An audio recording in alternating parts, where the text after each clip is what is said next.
హనుమాన్ చాలీసాలో ఒక వాక్యం ఉంటుంది, అష్టసిద్ధి నవనిధికే దాత అని. దీని అర్థం ఏమిటో మీకు తెలుసా? హనుమంతుడిని అష్టసిద్ధి నవనిధికే దాత అని పిలుస్తుంటారు. అంటే 8 రకాల సిద్ధులను మరియు 9 రకాల నిధులను ప్రసాదించగల సామర్థ్యం ఆయనకు ఉంది అన్నమాట. సీతాదేవి ఆయనకు ఈ వరాలను ప్రసాదించింది. హనుమంతుని వద్ద ఉన్న ఆ అష్టసిద్ధులు, వాటి ఉపయోగాలు మరియు ఆయన వాటిని ఎక్కడ ఉపయోగించాడో తెలుసుకుందామా? హనుమంతుడి దగ్గర ఉన్న అష్టసిద్ధులు ఏంటివి అంటే అనిమ, మహిమ, గరిమ, లఘిమ, ప్రాప్తి, ప్రాకామ్య, ఈషిత్వ, వశిత్వ అనే 8 అష్టసిద్ధులు కలవాడు ఆ హనుమానుడు. హనుమాన్కి ఉన్న అష్టసిద్ధుల్లో మొదటిది అనిమ అన్నమాట. అంటే ఇదేంటిదో తెలుసా? ఈ సిద్ధి వల్ల హనుమంతుడు శరీరాన్ని ఒక పరమాణువు అంటే ఒక అణువు అంత చిన్నదిగా మార్చుకోవచ్చు అన్నమాట. ఆ హనుమంతుడు ఈ అనిమ సిద్ధిని ఎక్కడ వాడాడు అంటే లంకలోకి ప్రవేశించేటప్పుడు అక్కడ రాక్షస దైవమైన లంకిని కళ్ళు గప్పి లోపలికి వెళ్ళడానికి, అలాగే అసుర అనే నాగమాత నోట్లోకి వెళ్ళి రావడానికి హనుమంతుడు అత్యంత సూక్ష్మ రూపాన్ని అయితే ధరించాడు. అష్టసిద్ధులలో రెండవది ఏంటి తెలుసా? మహిమ అన్నమాట. ఇది శరీరాన్ని పర్వతం అంత భారీగా అనంతంగా పెంచుతుందన్నమాట ఈ సిద్ధి ఉండడం వల్ల. అప్పుడు హనుమంతుడు ఈ మహిమ సిద్ధిని ఎక్కడ వాడాడో తెలుసా? సముద్రాన్ని లంకించే సమయంలో అసుర అనే రాక్షసి తన నోటిని పెంచుకుంటూ పోతే హనుమంతుడు ఆమె కంటే పెద్దగా తన శరీరాన్ని పెంచాడు. అలాగే లంకలో తన విశ్వరూపాన్ని ప్రదర్శించినప్పుడు దీనిని వాడాడు. హనుమాన్కి గల అష్టసిద్ధులలో మూడవది గరిమ అన్నమాట. ఈ సిద్ధి ఏం చేస్తుంది అంటే శరీరాన్ని ఎంత బరువుగా అంటే భూమి కూడా మోయలేనంత భారంగా మార్చుకోవచ్చు అన్నమాట. సో హనుమంతుడు ఈ గరిమా సిద్ధిని ఎక్కడ వాడాడు అంటే మహాభారతంలో భీముని గర్వాన్ని అణచడానికి హనుమంతుడు ఒక ముసలికోతి రూపంలో పడుకుంటారు.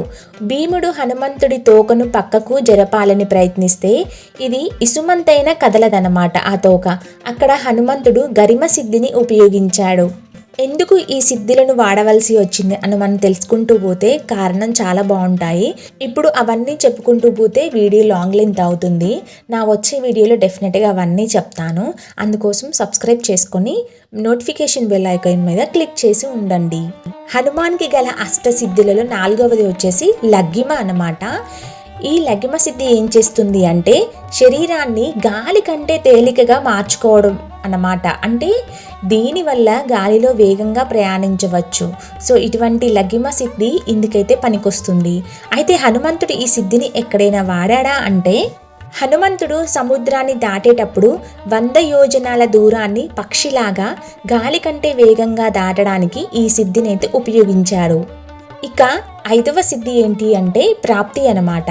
ఈ సిద్ధి ఏం చేస్తుంది అంటే కోరుకున్న వస్తువును ఉన్న చోట నుండే పొందడం అన్నమాట.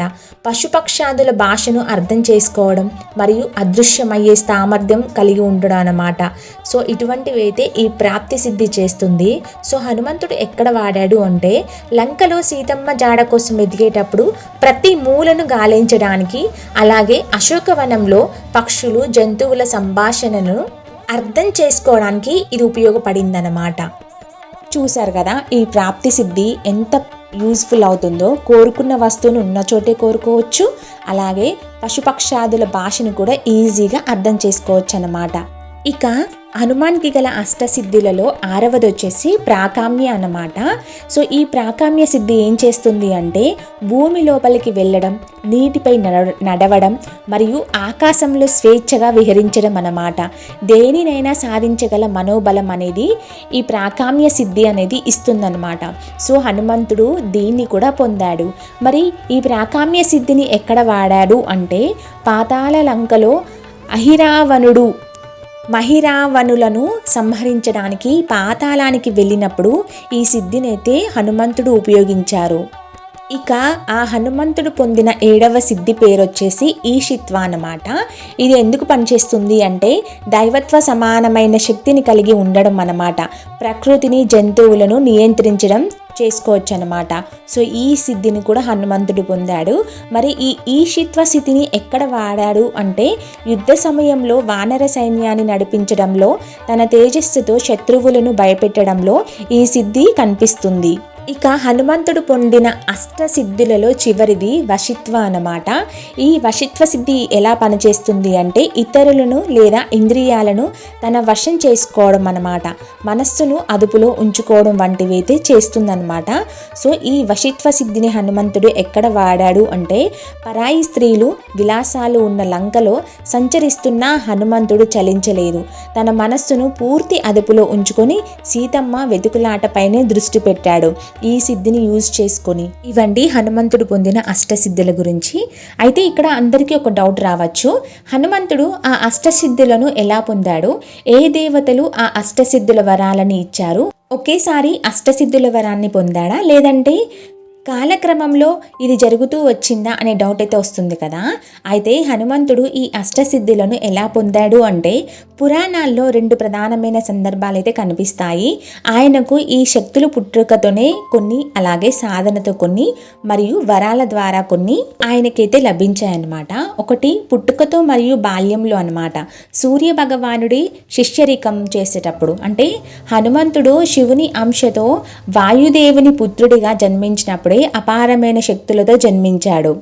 అలాగే విద్యార్జన జరిగేటప్పుడు అన్నమాట. అంటే హనుమంతుడు సూర్య భగవానుని తన గురువిగా స్వీకరించి అతి తక్కువ కాలంలోనే వేదాంగాలను సకల విద్యలను నేర్చుకున్నాడు. ఈ క్రమంలోనే ప్రకృతి శక్తులపై పట్టు సాధించి తన శరీరాన్ని పెంచడం అంటే మహిమ సిద్ధిని, అలాగే తగ్గించడం అనిమ సిద్ధి వంటి ప్రాథమిక సిద్ధులనైతే సాధన ద్వారా పొందాడు. అలాగే రెండవది ఏంటి అంటే దేవతల వరాల ద్వారా అన్నమాట. బాల హనుమాన్ ఇంద్రుడి వజ్రాయుధం సంఘటన ద్వారా. హనుమంతుడు చిన్నప్పుడు సూర్యుడిని పండు అనుకుని మింగడానికి వెళ్ళినప్పుడు ఇంద్రుడు వజ్రాయుధంతో కొడతాడు. అప్పుడు వాయుదేవుడు కోపించి గాలిని ఆపేయగా దేవతలందరూ వచ్చి హనుమంతుడికి రకరకాల వరాలు ఇస్తారు. అప్పుడు ఆ దేవతలలో బ్రహ్మదేవుడు కూడా ఇచ్చాడనమాట. ఏ ఆయుధము నిన్ను చంపలేదు, మరియు నీవు కోరుకున్న రూపాన్ని ధరించగలవు అనైతే చెప్పాడు అని వరాన్ని ఇచ్చాడు. అలాగే వాయుదేవుడు కూడా ఇచ్చాడనమాట. తనలాగే గాలిలో అత్యంత వేగంగా ప్రయాణించే శక్తిని అంటే లగిమ ఇచ్చాడనమాట. ఇలా వివిధ దేవతల ఆశీస్సుల పట్ల ఆయనకు అష్టసిద్ధుల వంటి శక్తులైతే లభించాయి. అలాగే మూడవది ఇచ్చిన దేవత ఎవరంటే సీతాదేవి అన్నమాట. సీతాదేవి ఇచ్చిన వరం ఏంటో తెలుసా, ఈమె అధికారిక గుర్తింపును అయితే ఇచ్చేసింది హనుమంతుడికి. హనుమంతుడి దగ్గర ఈ శక్తులు ముందు నుంచే ఉన్నప్పటికీ వీటికి ఒక అధికారిక ముద్ర పడింది మాత్రం లంకలో సీతమ్మని కలిసినప్పుడే. హనుమంతుడు చేసిన రామకార్యానికి ఆయన భక్తికి మెచ్చిన జనకనందిని సీతాదేవి హనుమంతుడిని అష్టసిద్ధి నవనిధికే దాత అని దీవించింది. దీని అర్థం ఏంటో తెలుసా, నీ దగ్గర ఈ 8 సిద్ధులు 9 నిధులు ఎల్లప్పుడూ ఉంటాయి, అంతేకాదు నువ్వు అనుగ్రహిస్తే వీటిని నీ భక్తులకు కూడా ప్రసాదించగలవు అని ఆమె వరం ఇచ్చింది. ఆయనకు శక్తులు రావడం ఒక క్రమం ప్రకారం జరిగింది. బాల్యంలో దేవతల వరాల ద్వారా పునాది పడితే సీతాదేవి ద్వారా అవి పరిపూర్ణమై ఆయనను ఆ సిద్ధులకు యజమానిని చేశాయి. ఇన్ని సిద్ధులను వశం చేసుకున్న ఆ హనుమంతుడు ఏమాత్రం స్వార్థం లేకుండా, తన స్వార్థం కోసం కేవలం వీటిని వాడకుండా రామకార్య సాధన కోసం మరియు ధర్మరక్షణ కోసమే ఉపయోగించాడు. అంతటి గొప్పవాడు ఆ హనుమంతుడు. ఈ హనుమంతుడి యొక్క అష్టసిద్ధుల వీడియో మీకు నచ్చినట్లయితే ఖచ్చితంగా ఒక చిన్న లైక్ చేసి ఆ భగవంతుడి పట్ల మీకున్న భక్తిని తెలియచేయండి. అలాగే మీ ఫ్యామిలీ మెంబర్స్ కూడా ఈ వీడియోను షేర్ చేయండి. నా ఛానల్లోకి ఫస్ట్ టైం కనుక మీరు వచ్చినట్లయితే ఖచ్చితంగా సబ్స్క్రైబ్ చేసుకోండి.